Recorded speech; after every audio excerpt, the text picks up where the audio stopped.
គង់កើតនៅភូមិតូចមួយជាយក្រុងបាត់ដំបងភូមិនោះស្ងប់ស្ងាត់ពោពេញដោយវាលស្រែឪពុកម្ដាយគង់ជាអ្នកកសិករធ្វើស្រែចម្ការជាចម្បងជីវភាពរបស់គង់មិនសូវល្អទេប៉ុន្តែគ្រួសាររបស់គាត់មានសេចក្តីសុខណាស់ទោះជាមិនមានទ្រព្យសម្បត្តិដូចអ្នកដទៃក៏ដោយគង់ជាក្មេងប្រុសឆ្លាតមានចិត្តតស៊ូធ្វើការគាត់ចូលចិត្តរៀននិងស្រមៃចង់ក្លាយជាវិស្វករដើម្បីសង់អ្វីដែលអាចជួយភូមិស្រុករបស់គាត់បានល្អប្រសើរឡើងនៅពេលគង់អាយុ13ឆ្នាំឪពុករបស់គង់ឈឺធ្ងន់ណាស់ដោយសារ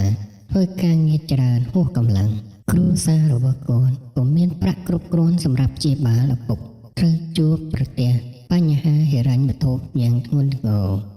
គង់ជាកូនច្បងចាំបាច់ត្រូវមកជួយម្ដាយរបស់គាត់រកលុយបន្ថែមដោយទៅជួយកាត់ស្មៅក្នុងស្រែអ្នកជិតខាងនិងជួយដាំដំណាំនៅថ្ងៃឈប់សម្រាកគង់ស្ទើរតែចង់ឈប់រៀនព្រោះគាត់ចង់ជួយគ្រួសារតែម្ដាយរបស់គាត់បានប្រាប់ថាចូលកូនកុំបោះបង់ការសិក្សាឲ្យសោះការសិក្សាធ្វើឲ្យកូនមានចំណេះដឹងជួយដល់ខ្លួនឯងគ្រួសារនិងសង្គមថ្ងៃមួយគ្រូបង្រៀនគណិតវិទ្យា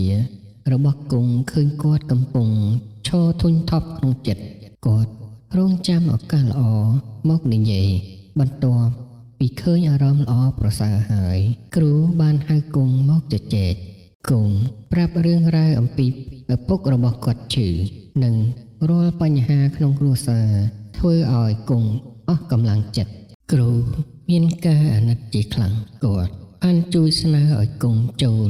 កម្មវិធីអាហារូបករណ៍មួយសម្រាប់កុមារខ្សត់ខ្សោយក្នុងខេត្តតាមរយៈការជួយលើកទឹកចិត្តពីគ្រូនិងក្រុមគ្រួសារ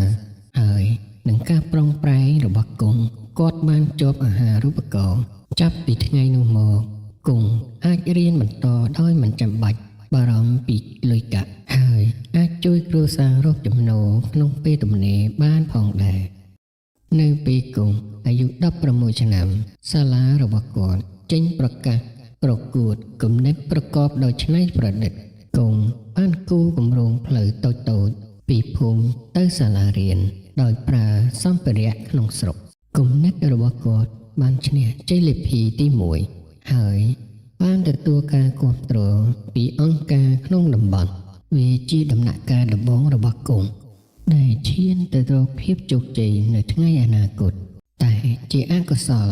ឪពុករបស់គង់ស្ថិតក្នុងស្ថានភាពខ្សោយឡើងហើយថ្ងៃមួយគាត់បានបាត់បង់ជីវិតគង់បានបាក់ទឹកចិត្តជាខ្លាំងហើយអស់សង្ឃឹមគាត់គិតថាអនាគតនេះគ្មានន័យអីទៀតទេតែ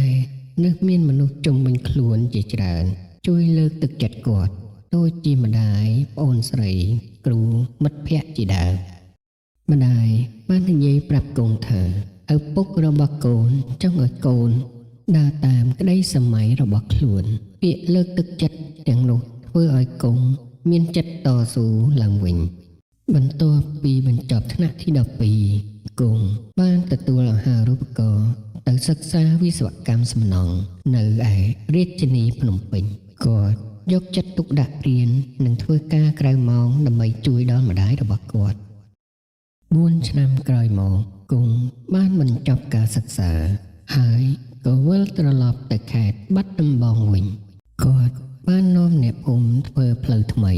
តបណ្ដាញទឹកស្អាតនិងជួយសាងសង់សាលារៀនឲ្យកុមារចាប់ពីពេលនោះមកគង់ក្លាយជាគំរូរបស់ក្មេងៗជាច្រើននៅក្នុងភូមិនៃខេត្តបាត់ដំបង